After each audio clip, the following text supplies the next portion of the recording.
मंगलम भगवान वीरो मंगलम गौतमोदति मंगलम पुण्यपुंसार्यो धर्मोस्तु मंगलम सर्वमंगलमांगल्यं सर्वकल्याणकारिकं तदां सर्वधर्माणां जयतु देह छता देवी दशा वरते गाती सौख्याहीना चरणमा पूर्वं भजरहि समय समय साराय स्वाभूत्या चकासते विश्वभावाय भावाय सर्वभावकरक्षिते। वज्रक्षण महात्पर पिता आज नवा दिवस उत्तम आकिंचन्य धर्म का दिन। अंतरंग और बाह्य दोनों प्रकार के परिग्रह से रहित ये जो आत्म स्वभाव है वो वास्तविक आकिंचन का कार्य है। अभी हमने आकिंचन धर्म की पूजन पढ़ी, के अंदर 12 भावनाओं के बाद है सचेतन बाह्य परिग्रह, अचेतन बाह्य परिग्रह, है ना। उसके बाद समस्त अंतरंग परिग्रह और समस्त जितने भी विविध प्रकार के जितने भी परिग्रह हैं, समस्त परिग्रहों का क्या त्याग करके मैं एक अपरिग्रही स्वभाव ये जो आत्म तत्व है, आत्म तत्व का निश्चय करना, इसका नाम वास्तविक आकिंचन धर्म है। अपना चलता हुआ विषय समय सार एक बार 151 संपद की गाथा से लेकर आज 154 समाप्त करनी है। 154 तक गाथा का गुजराती का आपका जो है वो पाठ करेंगे। मेरे पास हिंदी है तो आप लोग बोले 151 नंबर की गाथा से।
कल हमने 105 नंबर का जो प्रश्न था उसके अंदर देखा था अंतिम पंक्ति है उसकी कि इसलिए ज्ञान स्वरूप होने का अर्थात अनुभूति करने का भी आगम में विधान है ना। क्या कहा है?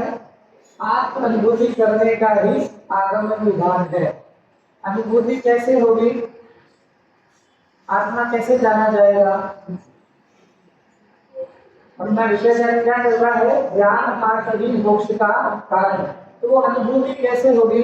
तो सबसे पहली टीका का सबसे पहला कलश याद करना, जो अमृतचंद्र आचार्य ने क्या लिखा, नमे समय साराय स्वानुभूत्या चकासते।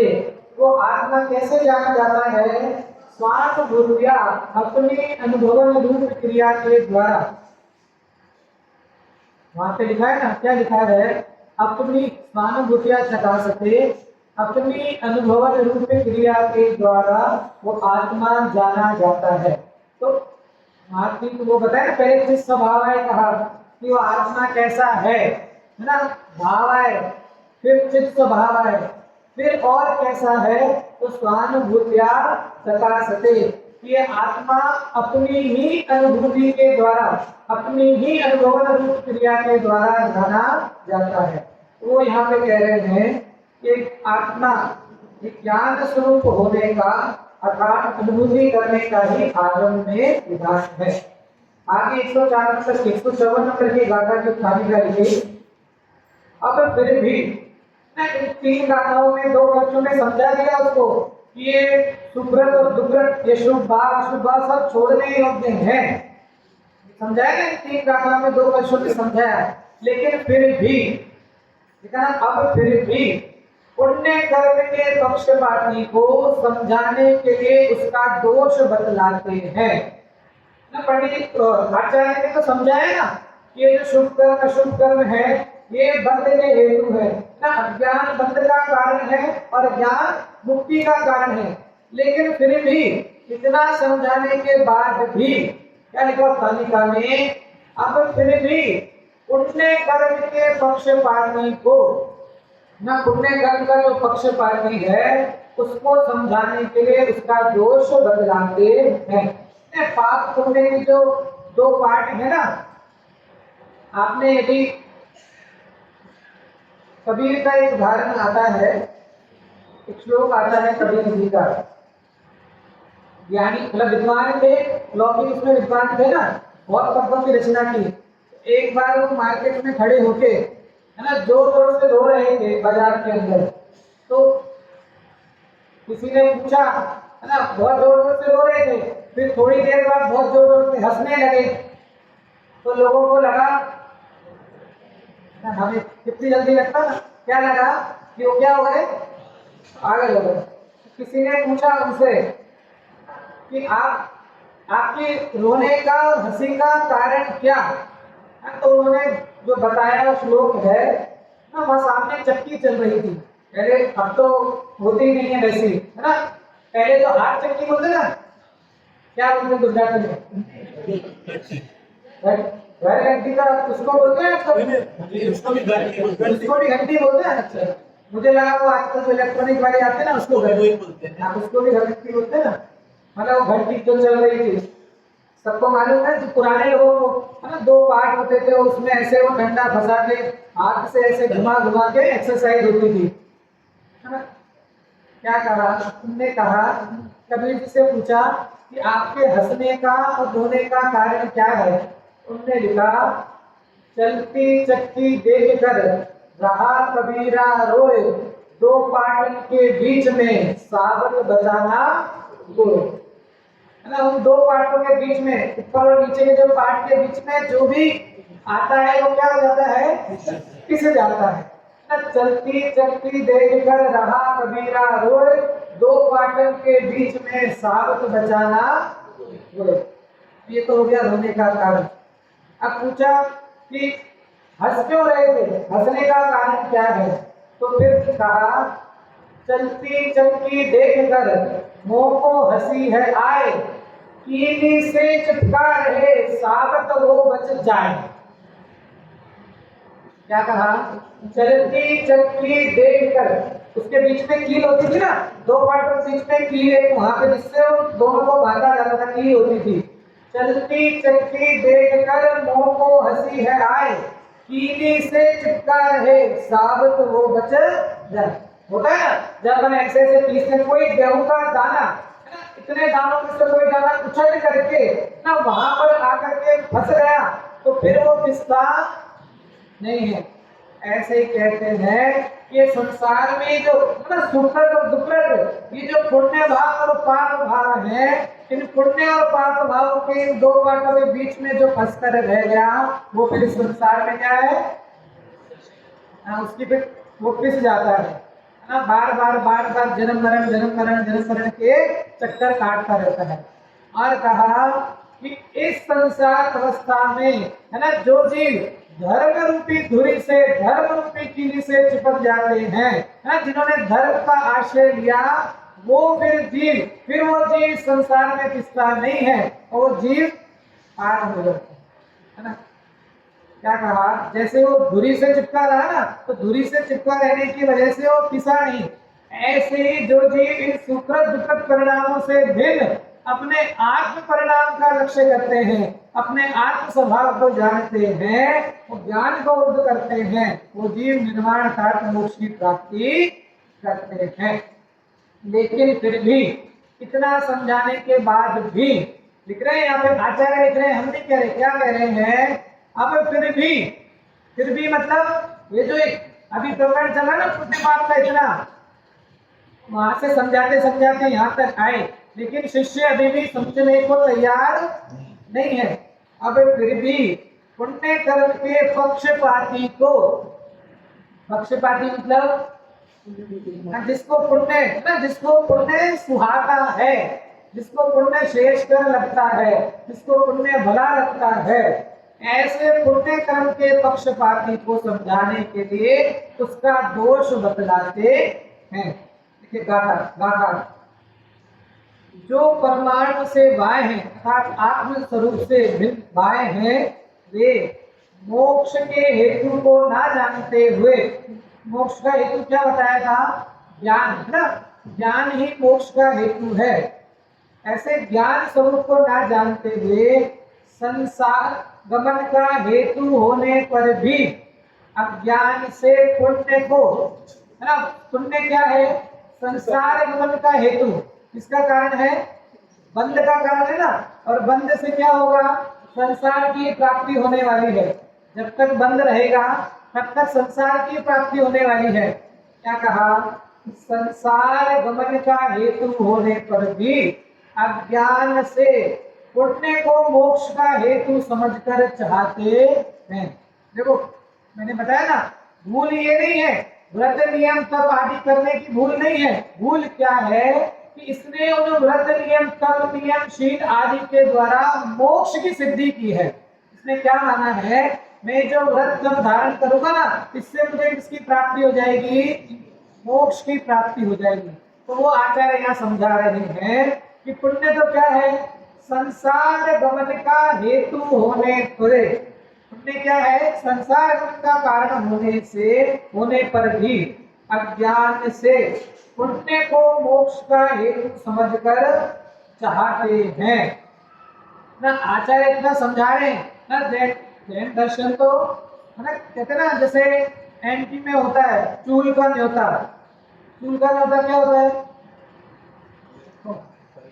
यहाँ होता है चूल का न्योता, मतलब कि खुला आमंत्रण है ना, सबके लिए खुला आमंत्रण, किसी को कहने की आवश्यकता नहीं है, गांव में किसी को बोलने की जरूरत नहीं है, मतलब किसी के घर कुछ नहीं बनेगा, सबके लिए होता है, चूल का न्योता होता है सबके लिए।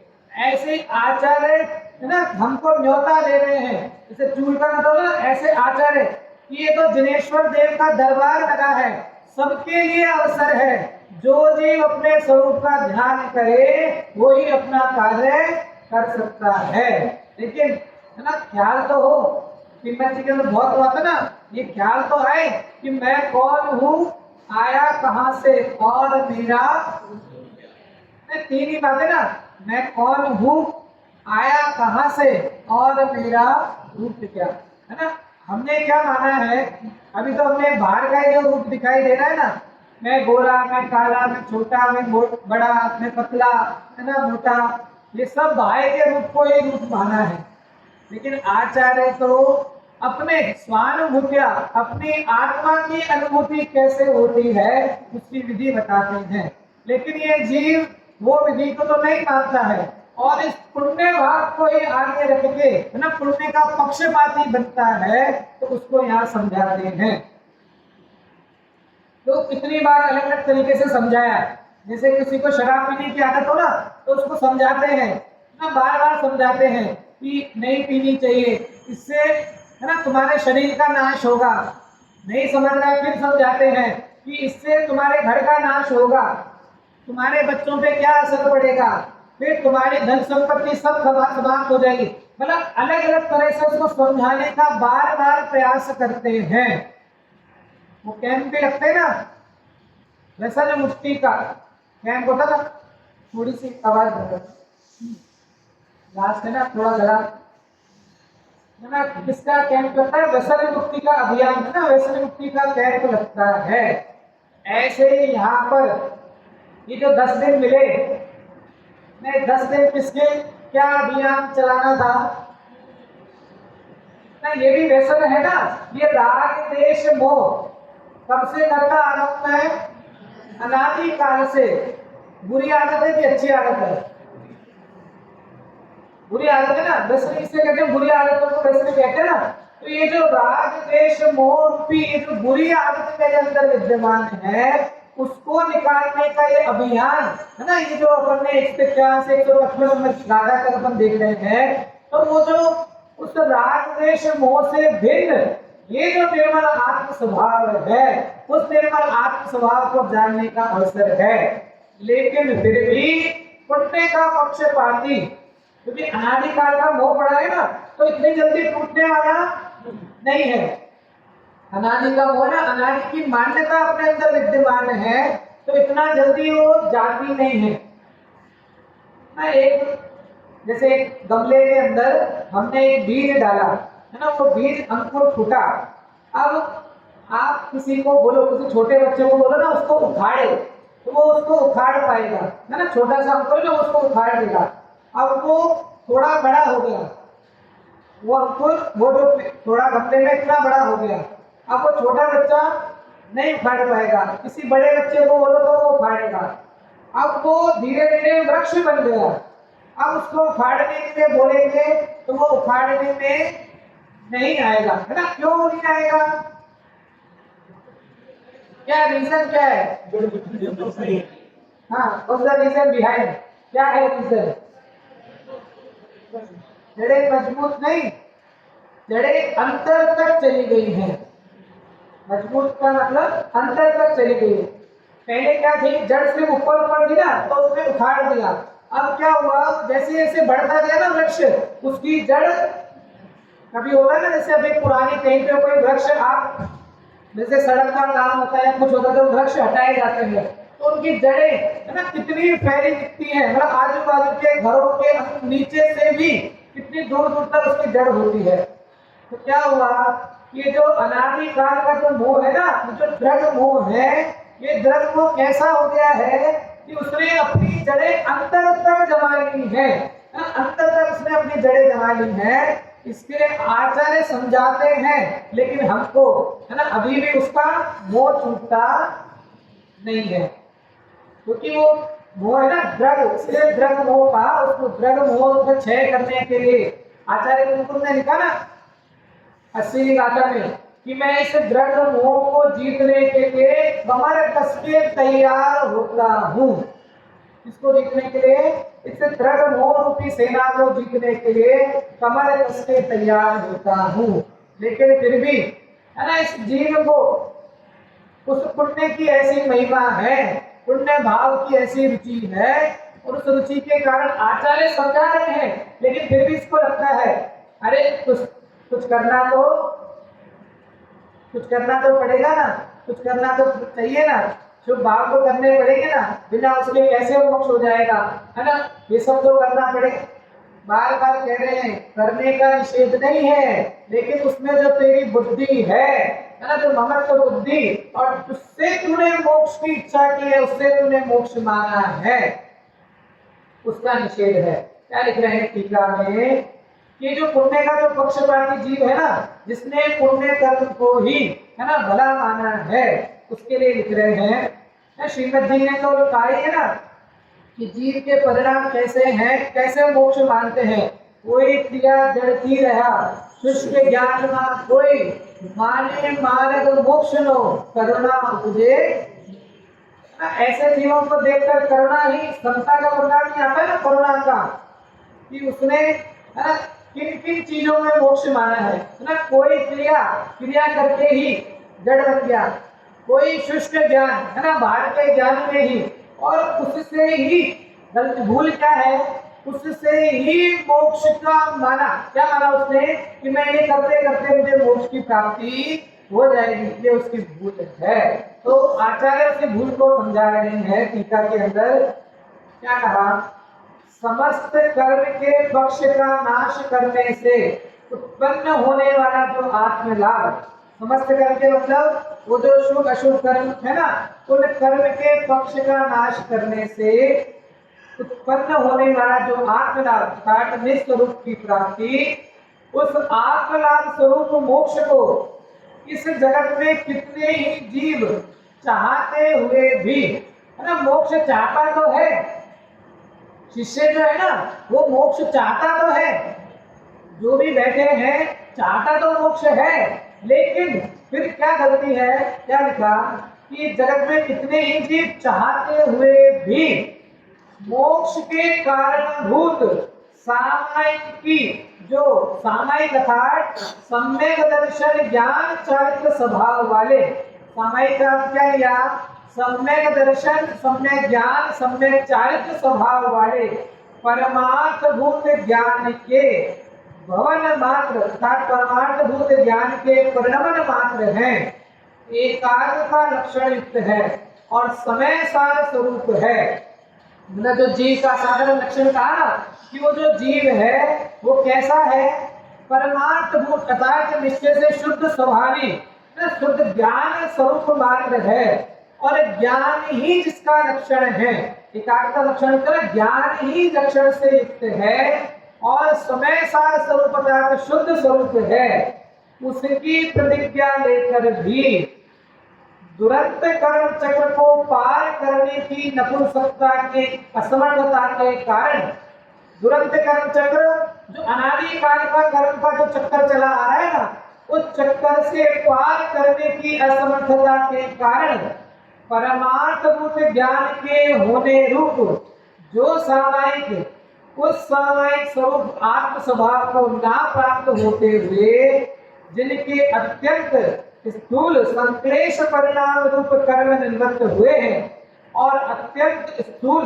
विशुद्ध परिणाम रूप कर्म प्रवृत्त रहे हैं, ऐसे वे क्या कहा कि जो मोक्ष को चाहते तो हैं, लेकिन है ना मोक्ष का जो वास्तविक स्वभाव है उस स्वभाव को ना प्राप्त होते हुए जिनके स्थूल संक्लेश परिणाम रूप कर्म तो क्या हो गए हैं, निवृत्त हो गए हैं। क्योंकि मुनियों की चर्चा चल रही ना, तो स्थूल कर्म परिणाम तो क्या हो गए हैं, संक्लेश परिणाम रूप कर्म निवृत्त हो गए हैं और अत्यंत स्थूल विशुद्ध परिणाम रूप कर्म प्रवृत्त रहे हैं, ऐसे वे कर्म के अनुभव के गुरुत्व लघुत्व की प्राप्ति मात्र से ही संतुष्ट चित्त होते हुए भी स्वयं स्थूल लक्ष्य वाले होकर संक्लेश परिणाम को छोड़ते हुए भी समस्त कर्म कांड को मूल से नहीं फाड़ते हैं।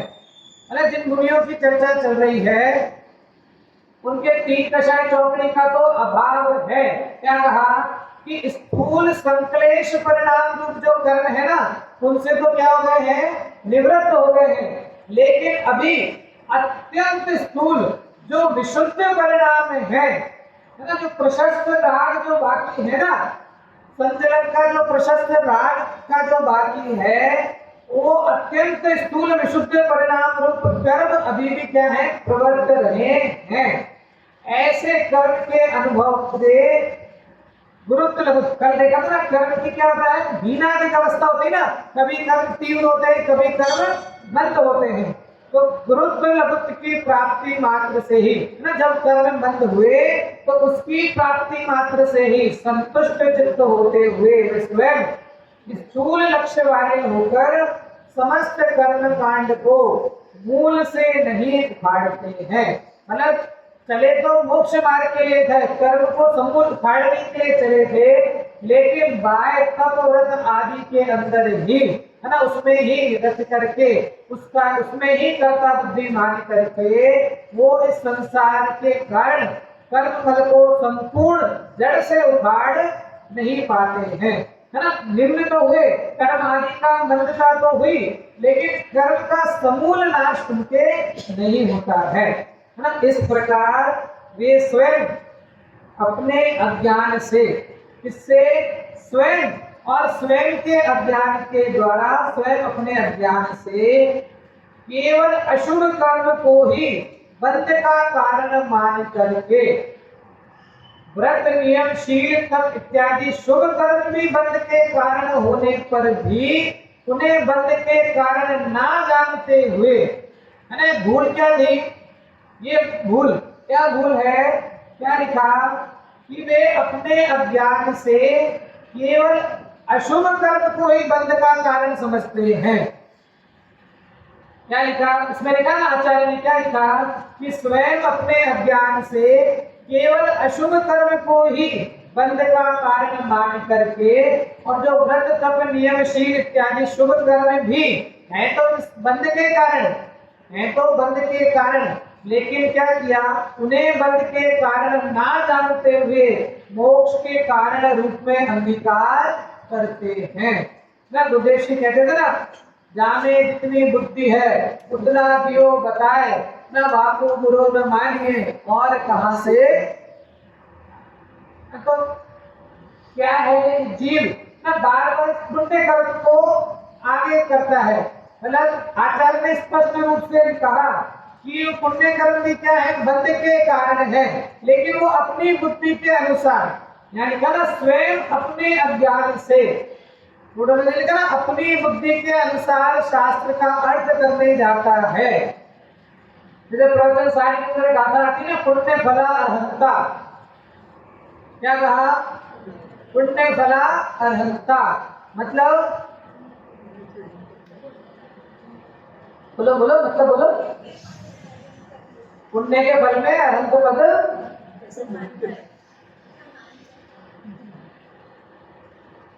क्या कहा? पुण्य फला अरहंता, पुण्य के फल में अरहंत पद की प्राप्ति होती है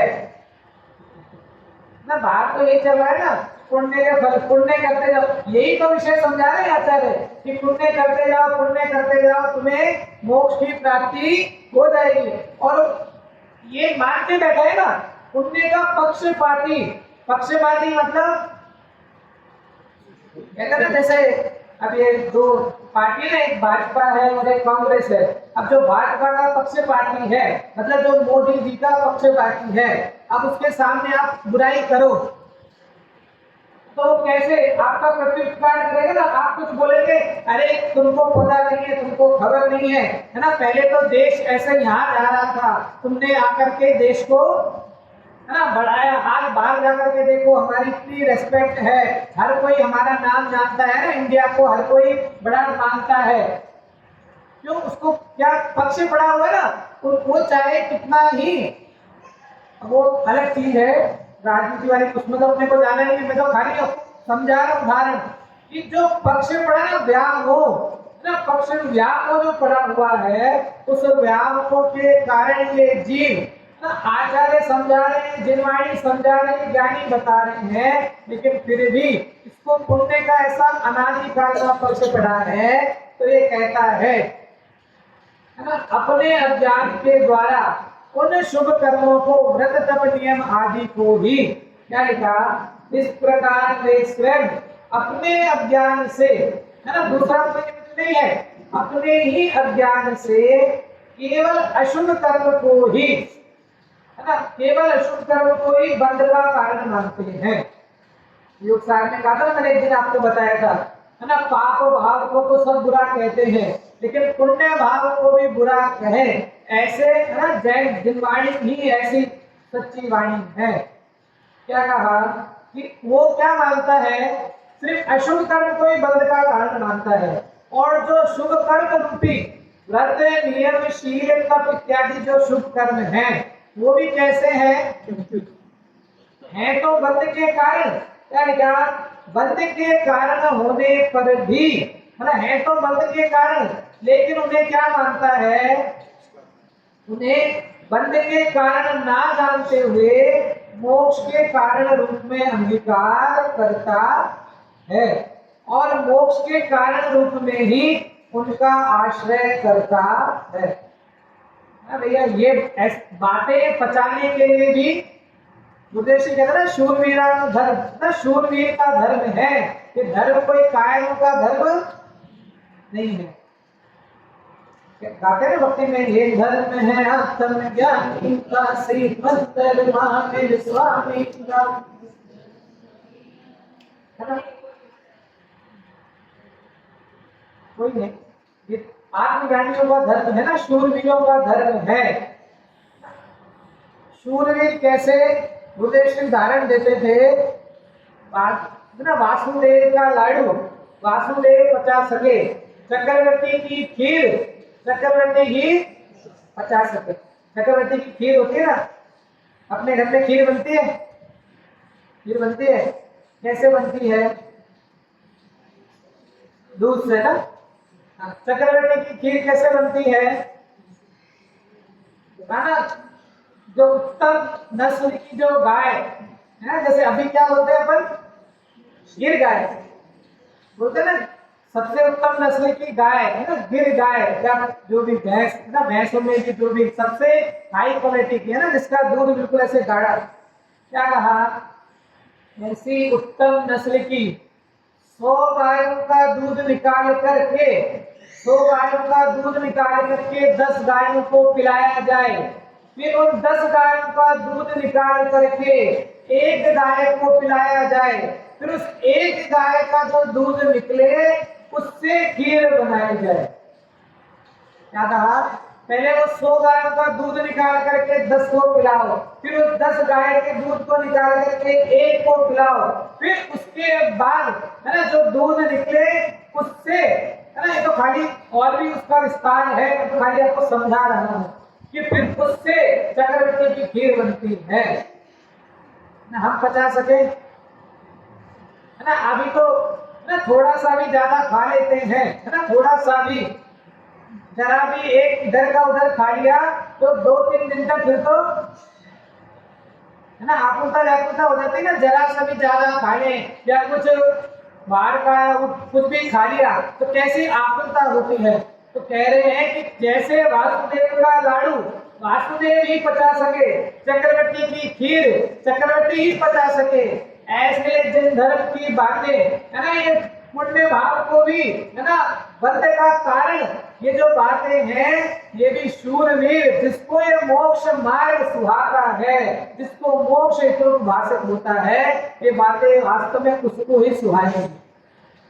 नहीं तो बाकी तो जगत में दुकानें तो खुली हुई है ना, बाकी बाहर की दुकानें, माल तो है ना सब जगह ही बिक रहा है, लेकिन हमको ना वास्तविक तत्व, वास्तविक माल, ना आचार्यों की वास्तविक वाणी को, उसका मर्म हमको प्राप्त हुआ ना। पूज्य उद्देश्य का उपकार है, क्या लिखा कि जीव स्वयं ही अपने अज्ञान से, कोई दूसरा कारण नहीं है इसके अंदर ना, जो तू कर्म आदि, अभी तो शाम का प्रकरण भी आ जाएगा इसमें, जो तू कर्म आदि को आदि कर रहा है ना, कुछ नहीं, स्वयं तेरा ही अज्ञान, स्वयं तू अपने अज्ञान से जो है तो बंध का कारण, लेकिन तूने माना क्या है, उसको तूने मोक्ष का कारण माना है। इसके लिए तूने क्या लिखा, वो मोक्ष के कारण में अंगीकार करते हैं और मोक्ष के कारण में उनका आश्रय करते हैं, है ना। किसमें बातें पता चली, जिनवाणी, इसके लिए जिनवाणी आज तुमने पढ़ा था ना, वीतरागता की पोषक ही जिनवाणी कहलाती है ना। इस जिनवाणी के अंदर ऐसा सब भेद बताया है, नहीं तो अगर जिनवाणी नहीं मिलती तो कौन बतलाता, है ना। इसकी प्रस्तावना में पढ़ना, उसकी प्रस्तावना जब आचार्य कुंद ना, यदि आचार्य कुंद विजय क्षेत्र जाकर सीमंदर भगवान की दिव्य ध्वनि का संदेशा नहीं लाए होते और यहाँ आकर के, है ना, ये शास्त्रों की रचना नहीं की होती, तो हमको इस आत्म तत्व को कौन समझा।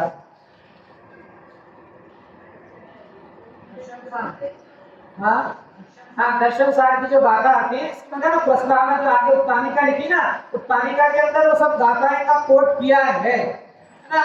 इसके लिए कभी भी जनरल रूल बता रहा हूँ, ये यही बुक नहीं, आप जैसे स्कूल की बुक भी पढ़ते हैं या कोई नॉवल वगैरह भी पढ़ते हैं, कोई भी बुक पढ़ते हैं, हमेशा प्रारंभ से पढ़नी चाहिए, है ना। एडिटर का नोट क्या है ना, उसके अंदर राइटर की फीलिंग्स क्या है, वो सब भी आगे जो दिए जाते हैं ना 3-4 पेज, वो भी पढ़ने चाहिए, जिससे आपको उसकी विषय वस्तु का ख्याल आता है, उसके एडिटर में क्या, उसने क्या कैसे संपादन किया है वो ख्याल आता है, लेखक की भावना क्या थी वो ख्याल आता है, तो उसकी महिमा और ज्यादा आएगी। जब आप उसके आगे के वो पढ़ेंगे ना, हम क्या करते हैं सीधे पहले गाथा से शुरू हो जाते हैं ना, जो आगे के वो है ना वो भी पढ़ने चाहिए, इससे हमें इसकी दुर्लभता का ख्याल रहेगा ना। तो बारह भावना उस दिन बोली थी ना मतलब मंगत राय जी की, उसमें बहुत ही दुर्लभ भावना में आता है, उत्तम देश सुसंगति दुर्लभ श्रावक कुल पाना, दुर्लभ सम्यक दुर्लभ संयम पंचम गुण ठाना, दुर्लभ रत्न आराधन दीक्षा का धरना, दुर्लभ मुनिवर प्रेरत पालन शुद्ध भाव करना, दुर्लभ से दुर्लभ है चेतन बोधि ज्ञान पावे, पाकर केवल ज्ञान नहीं फिर इस भव में आवे। उत्तरोत्तर है, उत्तरोत्तर महादुर्लभ, बिल्कुल उत्तम देश सुसंगति दुर्लभ श्रावक कुल पाना, फिर दुर्लभ सम्यक दुर्लभ संयम है चौथा गुण स्थान, फिर पंचम गुण ठाना, दुर्लभ रत्नत्रय आराधन दीक्षा का धरना छठा सातवां गुण स्थान, दुर्लभ मुनिवर को व्रत पालन शुद्ध भाव करना बारहवां गुण स्थान, दुर्लभ चेतन बोधि ज्ञान पावे ना तेरहवां गुण स्थान केवल ज्ञान, और पाकर केवल ज्ञान नहीं फिर इस भव में आवे गुण स्थानात्मिक तो पूरे संपूर्ण मिथ्यात्व से लेकर मोक्ष तक की यात्रा ना, पहले गुण स्थान से लेकर गुण स्थानातीत तक की यात्रा है उत्तरोत्तर महादुर्लभ ना। कैसी दुर्लभता है, तो ऐसे दुर्लभ अवसर के अंदर ये जो तेरा व्याप, ये जो तेरा पक्ष पड़ा हुआ ना, अनादि काल का जो तेरा पक्ष पड़ा हुआ है, आचार्य यहाँ कह रहे हैं कि ये जो पक्ष ना तालिका में लिखा था ना, पुण्य कर्म का पक्षपाती कौन है ना, वहां मुनियों की चर्चा चल रही है, लेकिन साथ में किसके ऊपर लगानी, मुनियों के साथ साथ उसके आगे के मतलब जो श्रावक आती है ना, हम क्योंकि हम अपने लक्ष्य से पढ़ रहे हैं ना, तो हम भी कैसे हैं कि हम भी पुण्य के पक्षपाती ही हैं। अगर वास्तव में देखा जाए तो हम भी पुण्य के पक्षपाती, क्योंकि जितना भी है ना, जितना भी हम कार्य कर रहे हैं वो कार्य हम पुण्य भाव शुभ भाव मानकर कर रहे हैं, लेकिन आचार्य ने लिखा कि शुभ भाव तो ठीक है, लेकिन क्या मान रहा है कि उस शुभ भाव को ही है तो बंध के कारण, लेकिन उन शुभ भावों को मोक्ष का कारण रूप में अंगीकार करता है, मोक्ष के कारण रूप में उनका आश्रय करता है। मतलब कि मैं ऐसा करूंगा तो मेरा ऐसा हो जाएगा, ऐसा करूंगा तो ऐसा हो जाएगा, ऐसे पुण्य कर्म को मोक्ष का कारण मानता है। और वास्तविक जो मोक्ष का कारण था स्वानुभूत्या अपनी अनुभवन रूप क्रिया 153 में लिखा था ना, अपनी अनुभूति करने का ही विधान है, तो अनुभूति को समझता नहीं है। देखो भावार्थ किसने लिखा है, किसने लिखा है, हाँ ये हमको ख्याल होना चाहिए ना पूरा कि हम जो प्राकृत गाथा पढ़ी वो किसने लिखी, कुंद आचार्य ने। फिर उस प्राकृत गाथा के नीचे जो संस्कृत की टीका पढ़ी वो किसने लिखी, अंबेडकर आचार्य ने। फिर उस टीका के बाद ये जो भावार्थ है वो किसने लिखा है, पंडित जयचंद जी छाबड़ा जी ने। तो भावार्थ देखो कितने साधारण भाषा में समझा रहे हैं। कितने ही अज्ञानी जन दीक्षा लेते समय है ना, दीक्षा लेते समय सामायिक की प्रतिज्ञा लेते हैं। अब सामायिक मतलब क्या, अरे अभी पढ़ा ना टीका के अंदर, इतनी जल्दी भूल गए, कितना अच्छा। 34वीं लाइन में लिखा है सामायिक है ना, ब्रैकेट में उसके आगे लिखा सामायिक मतलब सम्यक दर्शन ज्ञान चारित्र स्वभाव। तो यहाँ सामायिक क्या लेना, वो सामायिक नहीं ना जो आप करते हैं वो वाला सामायिक। क्या सामायिक लेना कि कितने ही अज्ञानी जन दीक्षा लेते समय सामायिक की प्रतिज्ञा लेते हैं, मतलब सम्यक दर्शन ज्ञान चरित्र की प्रतिज्ञा तो लेते हैं, परंतु है ना, पंडित जी टोडरमल जी का परंतु परंतु सूक्ष्म ऐसे आत्म स्वभाव की श्रद्धा, लक्ष्य तथा अनुभव न कर सकने से, है ना, जानना, पहचानना और अनुभव, तो जानना और पहचानना दोनों में बहुत अंतर है। जानना और पहचानना दोनों में बहुत अंतर है। मैं आपको जानता तो हूं लेकिन आपको पहचानता नहीं हूं। अंतर है ना, क्या आता है कि जैसे अब इतने सारे लोग आ रहे हैं यहाँ पे ना, तो मैं आपको देख रहा हूँ, जान रहा हूँ, तो मैं आपको जानता तो हूँ लेकिन मैं आपको पहचानता नहीं हूँ। पहचानता मतलब उसका विशेष कि आप कहाँ से आते हैं, आपका नाम क्या है, आपके घर में कौन है, क्या है, ये सब।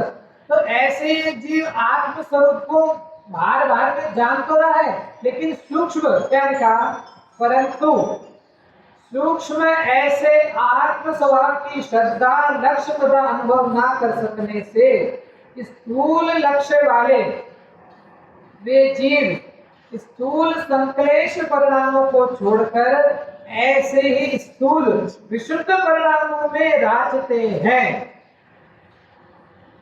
नियम सार में लिखा है कि ये बाहर की संपदा में मत नाचो।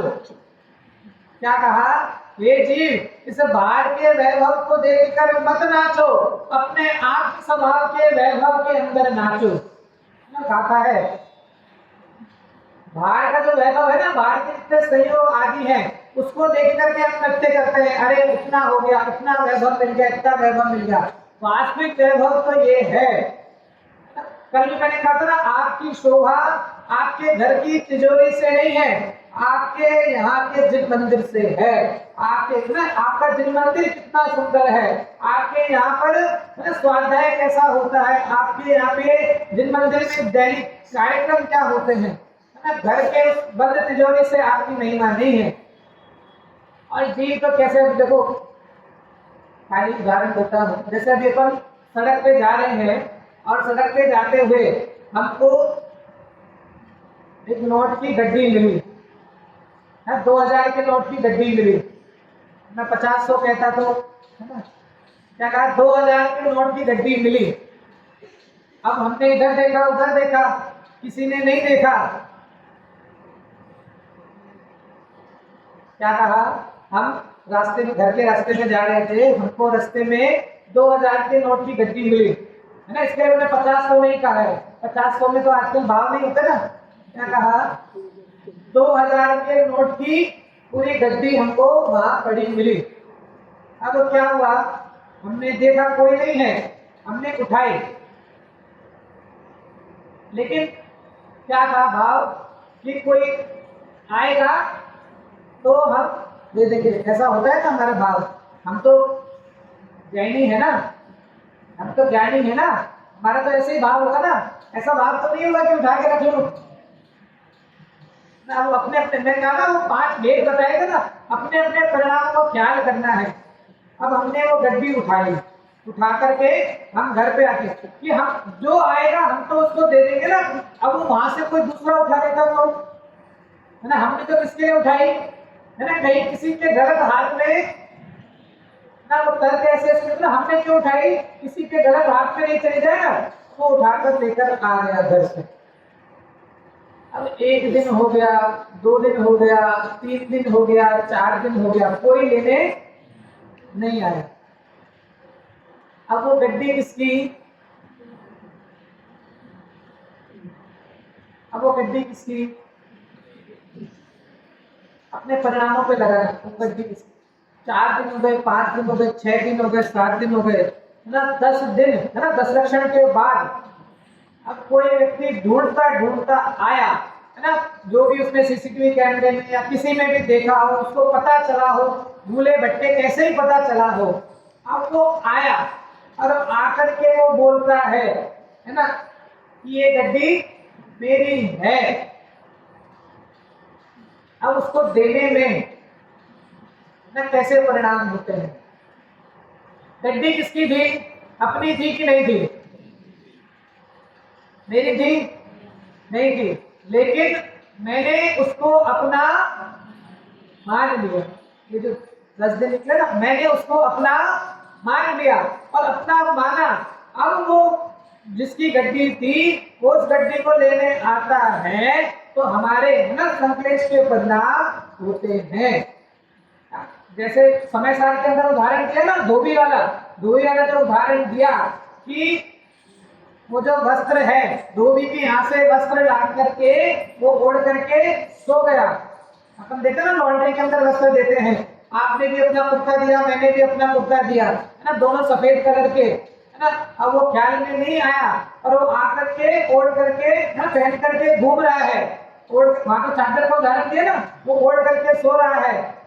फिर जिसका वो वस्त्र था, है ना, वो आकर के या धोबी उसको खींच, पहले जगाता है, वो नई जगह फिर उसको खींचता है, फिर वो ख्याल नहीं होगा, फिर उसको लक्षण बताता है कि देखो ना हमारे इसमें यहाँ पर वो निशान बना हुआ है, हमारे इसमें यहाँ पे याद रखा ना वो निशान बना हुआ है, तो वो उसको दिखाता है।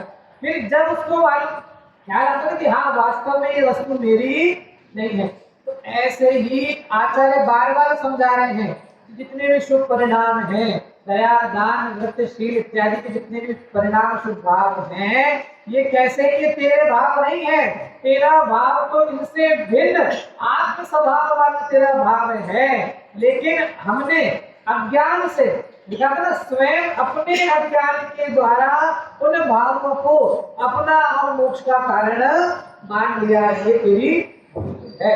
उसको समझाते हैं भावार्थ में पंडित जयचंद जी कि कितने ही अज्ञानी जन, नहीं पढ़ लिया ना 3 लाइन, कितने ही अज्ञानी जन दीक्षा लेते समय सामायिक अर्थात सम्यक दर्शन ज्ञान चरित्र की प्रतिज्ञा को लेते हैं, परंतु सूक्ष्म ऐसे आत्म स्वभाव अर्थात जो अपना ज्ञान स्वभाव है उसकी श्रद्धा सम्यक दर्शन लक्ष्य ज्ञान तथा अनुभव ना कर सकने से स्थूल लक्ष्य वाले वे जीव, है ना, सूक्ष्म का ज्ञान नहीं है, तो स्थूल लक्ष्य वाले वे जीव स्थूल संक्लेश परिणामों को तो छोड़ते हैं, है ना, 3 कक्षा चौकड़ी का तो अभाव हो गया, स्थूल संक्लेश परिणामों को छोड़ा, लेकिन ऐसे ही स्थूल विशुद्ध परिणामों में राचते हैं। संक्लेश परिणाम तथा विशुद्ध परिणाम दोनों ही अत्यंत स्थूल हैं, आत्म स्वभाव ही सूक्ष्म है। इस प्रकार वे यद्यपि वास्तविकता सर्व कर्म रहित आत्म स्वभाव का अनुभवन ही मोक्ष का कारण है। मैंने सच में तो क्या लिखा, यद्यपि वास्तविकता से तो सर्व कर्म रहित आत्म स्वभाव का अनुभवन ही मोक्ष का कारण है। ना, मोक्ष का कारण क्या है, सभी कर्मों से रहित, है ना, द्रव्य कर्म भाव कर्म 9 कर्म से रहित। कल वो नारियल कहा था ना, उसकी छाल, उसकी वो काटर, वो काचली और उसकी वो राटर, उन तीनों से भिन्न जो सफेद बोला है, ऐसे ही समस्त कर्मबल से रहित जो आत्म स्वभाव है उसका अनुभव अर्थात उसकी अनुभूति ही मोक्ष का कारण है। स्वानुभूतिया जो अपनी अनुभवन रूप क्रिया के द्वारा होता है वही मोक्ष का कारण है। तथापि कर्म अनुभव के, तथापि है ना, परंतु लेकिन फिर भी कर्म अनुभव के अल्प महत्व को ही बंध मोक्ष का कारण मानकर ना, अभी कर्म कैसे हो गए, बंद हो गए, तो ऐसे ही धीरे धीरे बंद होते जाएंगे तो मेरा मोक्ष हो जाएगा। क्या लिखा, कर्म अनुभव के अल्प महत्व को ही बंध मोक्ष का कारण मानकर व्रत नियमशील तप इत्यादि शुभ कर्मों का मोक्ष के हेतु रूप में आश्रय करते हैं। है ना, कितनी जिनवाणी में कितनी मतलब स्पष्टता बात हमको समझाई है ना। इसके लिए एक जिनवाणी इसके लिए माथे पर रखकर चली जाती है, क्यों, क्योंकि इसके अंदर मेरी अनादि की जो भूल है ना, वो भूल निकालने का मार्ग बताया है, इसमें मेरा स्वरूप बताया है। शैलेश भाई कहते हैं, मतलब उनके प्रवचन में एक उदाहरण आता है कि ये जैसे अपने यहाँ पे समाचार पत्र आता है, गुजरात समाचार, वो भी पेपर है और ये भी पेपर है, लेकिन वो पेपर उस दिन कहा था ना, वो पेपर को तो हम पसार के कहीं बैठ भी जाते हैं, लेकिन जिनवाणी को माथे पर रखकर चलते हैं। और कहते हैं कि उस न्यूज पेपर का पेपर भी रद्दी, जो न्यूज़पेपर था उसका पेपर देखना कभी आप, सबसे जो लो क्वालिटी का पेपर होता है ना वो यूज होता है न्यूज़पेपर, उसके जो पेपर होते हैं ना, सबसे लो क्वालिटी के पेपर यूज होते हैं।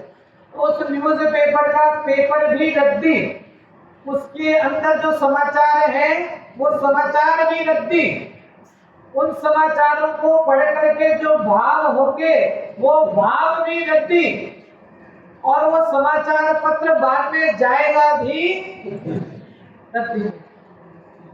लेकिन ये जो ग्रंथ है ना, ये जो दिलवाणी जो ग्रंथ है, इसके पेपर भी सर्वोत्कृष्ट, मतलब जो प्रिंटिंग होती है ना, अपनी दिलवाणी की प्रिंटिंग होती है तो पेपर भी उत्कृष्ट, पेपर भी हाई क्वालिटी के लिए जाते हैं। तो ये दिलवाणी के पेपर भी उत्कृष्ट, इसके अंदर जो बात बताई है वो भी उत्कृष्ट, उस बात को तू समझ ले ना तो तेरे जो परिणाम होंगे वो भी उत्कृष्ट है, और उन परिणामों के द्वारा जिस पद की तू प्राप्ति करेगा वो सर्वोत्कृष्ट। नहीं कहा था ना कि वो न्यूज़पेपर पढ़ने का भाव तो आता है, लेकिन ना जिलवाणी हाथ में लेने का भाव नहीं आता। हाँ, विचार करना, दिल्ली अभी बहुत जिलवाणी मिली ना, अभी तो है ना अंतिम, अब तो बस अंतिम चल रहा है ना, आज नवा है ना, कल 10 और परसों बस, कल 10 परसों बस, परसों कहाँ मिलेगा ना, ये सब समागम कहाँ मिलेगा। हमें तो एक समागम मिला, जिलवाणी मिली है ना, जैन धर्म मिला, गुरुदेव जी जैसे ज्ञानी जी मिले है ना, आचार्य में आचार्य की जो बातें हैं उनको खोलने वाले है ना, उनको पूरा हृदय खोल करके रख दिया, ऐसे ज्ञानी पुरुष हमको प्राप्त हुए। उसके बाद भी है ना, यदि तू अज्ञानी ही रहता है तो इसमें तेरा ही दोष है, बाकी किसी का तो कोई दोष नहीं है। हाँ, मंदिरों के अलमारियों में मात्र जिलवाणी है ना रख दी, और वो खाली शुभ पंचमी के दिन आकर के खुल जाए, ऐसा कार्य नहीं करना। घर में भी ना, पहले तो हर प्रभावना में ग्रंथ ही दिए जाते थे, आजकल तो लोग वो भी नहीं लेते हैं। आप यहाँ पे अगर कोई पुस्तक बांटो तो व्यक्ति कैसे वो करेगा, है ना, नहीं हमें हमारे पास है, चाहे हो चाहे नहीं हो, नहीं हमारे हमारा घर से बद्दी से हमारे घर सब है, कैसे नाम कर करेगा, फिर तुम जबरदस्ती टिकाई दो, है ना, हमें भी तो खत्म करनी है, हमने भी तो 500 छपाई है, हमें भी तो खत्म करनी है, तो जबरदस्ती एक एक के घर में हमने भिजवा दिया। वो बेचारे क्या करे, अब वो अलमारी है उसमें बंद करके रखने, है ना, कभी भूला भटका कोई आया, जिसने देखा खोला तो खोला, नहीं तो है ना, ये भी बाप दादाओं की विरासत ऐसे ही, ऐसा नहीं करना। एक चौराहे पे एक माता जी भीख मांग रही थी, उनसे किसी ने पूछा कि आप जो भीख मांग रही हो तो आपके घर में कोई नहीं है क्या? तो उन्होंने बोला नहीं, मेरा बेटा है वो यूएस में रहता है, मेरा बेटा है वो यूएस में रहता है। फिर उसने बोला तो वो आपको कुछ देता नहीं है क्या? बोला नहीं, वो हर महीने एक पेपर तो भेजता है, लेकिन अब मुझे तो पढ़ना आता नहीं है, तो मैं तो वो पेपर घर में रख देती हूँ। वो हर महीने नियम से वो पत्र भेजता है, वो पेपर भेजता है, लेकिन मुझे तो कुछ ख्याल पढ़ना आता नहीं है, तो वो मैं रख देती हूँ। अब मेरा यहाँ तो कैसे गुजारा हो, तो मैं इसके लिए भीख मांगती हूँ। उस व्यक्ति ने कहा वो पेपर कहाँ है? घर पे रखे हुए हैं। घर पे मैंने बिल्कुल ऐसे वो क्लिप के अंदर तो तार पे से लगा के रखे हैं वो पेपर, चलो आपके घर चलो। तो वो घर पे गए। अब जब घर पे गए तब जाकर के देखा कि वो जो क्लिप के लगे हुए पेपर थे ना, एक एक पेपर 1-1 लाख का चेक था, ड्राफ्ट था। क्या था ना, हर महीने है ना 1-1 लाख का ड्राफ्ट, 1-1 लाख का चेक वहां पर रखा लगा हुआ था ना। कितने करोड़ों के, इतने सालों से बेच रहा ना, करोड़ों की मार्केट ना, करोड़ों की मिलकर वहां पर रखी हुई थी, लेकिन ना उसको अज्ञान दशा के कारण उसका भान, ऐसी हालत हमारी है। हम भी उससे कुछ भिन्न नहीं है। है ना, ये जिनवाणी है ना, ये जिनवाणी जो शास्त्र आचार्य ने लिखे, ये जिनवाणी के हर है ना, हर पेज पे, हर लाइन में, हर शब्द में इतनी सामर्थ्य विद्यमान है, लेकिन हमने है ना बस वो मंदिर में ले जाकर क्या कर दी, रख दी, है विराजमान कर दी, विराजमान करने की बोली लगा दी ना। आजकल तो कहना नहीं चाहिए, लेकिन है ना पहले तो एक दो विराजमान होते थे, आजकल तो जितनी ज्यादा विराजमान करेंगे उतना ज्यादा।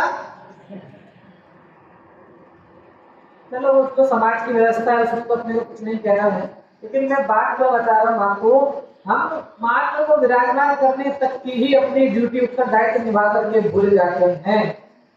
जिनवाणी मिली, अनंत भवों को अंत करने के लिए वाणी मिली है।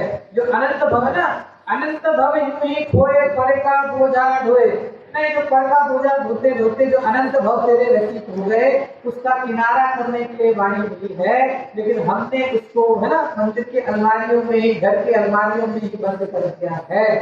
आचार्य तेरी भूल निकाल रहे हैं, और ये भूल जिनवाणी के द्वारा ही निकलेगी। इसके लिए गुरुदेव सिंह कहते थे ना भाई 4-5 कलाक में स्वाध्याय तो है ना, उससे कम कहना भी हमको अपराध लगता है ना, लेकिन अभी वर्तमान की अवस्था ना, कहना तो नहीं चाहिए, लेकिन फिर भी कम से कम 1 घंटे का तो है ना, 1 घंटे का तो हमारे जीवन में, कहते ना आजकल जो वो चलता है टेंशन फ्री होने के जो लाइफ कोच जो होते हैं ना, तो आर्ट ऑफ लिविंग है ना, लाइफ कोच और जो भी मोटिवेशनल, वो लोग क्या बताते हैं आजकल कि अपने लिए समय निकालो। आपने सुने होंगे ना, क्या कहते हैं पूरे दिन में, जैसे महिलाओं के लिए भी बहुत लोग बोला जाता है ना, पूरे दिन में है ना, पूरे दिन तो अपन लगे रहते हैं, अपने लिए थोड़ा समय निकालना चाहिए है ना, अपने लिए आधे घंटे का। ऐसे कहते हैं कि तुम बाहर की तो जो चर्चा है वो तो अलग है, लेकिन वास्तव में हमें अपने जीवन में अपने लिए समय निकालना चाहिए, क्योंकि बाहर के जो कार्य चलते ही रहेंगे, इसका कोई अंत नहीं है ना, चाहे वो दुकान हो, व्यापार हो, घर हो, रिश्तेदारी हो, नातेदारी, उसका कोई अंत नहीं है। ये तो गृहस्थ जीवन में ये तो चलता ही रहेगा, खत्म होने वाला नहीं है। अब तो मुझे है ना, मेरा ये अवसर आया है, तो मुझे स्वयं को जागृत अवस्था में लाना है, स्वयं को जागना है। तो अब मैं स्वयं जागूं, अपने स्वरूप को पहचानूं, मैं जो जिनवाणी को मिली है, मार्ग सब उपकार करते शास्त्र ही आधार है। ये जो जिनवाणी हमको मिली है, इस जिनवाणी को सुन करके है ना, इस जिनवाणी का लक्ष्य करके, इस जिनवाणी में जिस आत्म तत्व की बात बताई है, उस आत्म तत्व को ग्रहण करके मैं इन शुभ कर्मों से क्या करूं, इन शुभ कर्मों से निवृत्ति लेते हुए उस परम पद की मैं प्राप्ति करूं। ऐसे जो जीव व्रत नियम तपशील इत्यादि को मोक्ष का कारण मानते हैं, पुण्य के जो पक्षपाती हैं, उनकी भूल यहाँ पर 154 नंबर की गाथा में निकाली गई। अब 155 नंबर की गाथा है, अंतिम गाथा जो अपने को विषय जहाँ तक लेना है, गाथा पाठ करते हैं, फिर समाप्त करूंगा। कल इसके बारे में विशेष चर्चा करेंगे। कि एक बार प्राकृत भी पढ़ते हैं,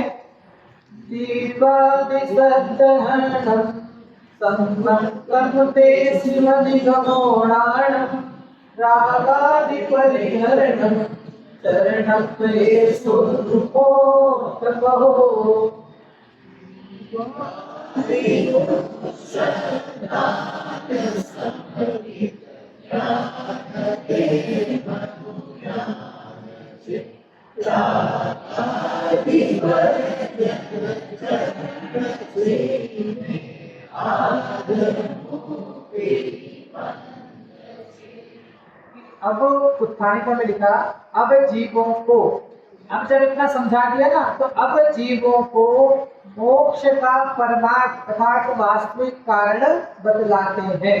कि अब जिस मोक्ष के लिए हम प्रयासरत हैं, जो हमारा विषय था ज्ञान ही मोक्ष का कारण, तो अब पहले पंडित जी ने उसको बाकी सब चीजों से भिन्न भिन्न करते हुए अपने अनुभूति तक लेकर आए। अब यहाँ पर 155 गाथा में कहेंगे कि अब जीवों को मोक्ष का जो परमार्थ वास्तविक कारण है वो बतलाते हैं। कैराला के अंदर आता है कि ये जो जीव प्रभाव के अंदर अटक रहा है, ये राग आग दहे सदा पाते समादृत से ये चिर भले विषय कषाय अब तो त्याग निज पद ले। ये विषय कषाय कब तक? चिर काल से अपने विषय कषाय भजे हैं, है ना। अब तो इनको त्याग करके निज पद को, अपने आत्म स्वभाव को धारण करने का अपना उत्तम आकिंचन धर्म का दिन है। समस्त अंतरंग बहिरंग परिग्रह से छोड़ करके, बाह्य लक्ष्मी को छोड़ करके, बाहर तो कहते हैं लक्ष्मी तिलक करने आए और कहाँ चला जाए? बाहर कहते ना लक्ष्मी तिलक करने आए और कहाँ चला गया? मुंह धोने चला गया। तो क्या है? अभागा है ना, क्या है? अभागा है। ऐसे ही ये आत्म लक्ष्मी है ना, ये आत्म लक्ष्मी हमारा तिलक करने, है ना, सम्यक दर्शन रूपी तिलक करने के लिए हमारे पास, हमारे निकट आई है। और ऐसे अवसर में यदि तू, है ना, व्रत एवं तपशील आदि को आगे करके, है ना, शुभ कर्मों को मोक्ष का कारण मान करके ही बैठा है, तो वास्तव में उससे बड़ा अभागा, है ना। इसके लिए पंडित जी हमारे भाग्य को खोल रहे हैं, है ना। आचार्य हमारे हमको भाग्यवान बना रहे हैं ना। मुझ अभागे को भाग्यवान बनने की कला सिखाई जा रही है। कल अपन इसको अंत 155 नंबर की गाथा में जो मोक्ष का स्वभाव स्वरूप बताया है, उसको पढ़ते हुए इस विषय का समापन करेंगे। हम सभी अपने मोक्ष स्वभाव को जानकर मोक्ष की प्राप्ति करें, इसी भावना के साथ।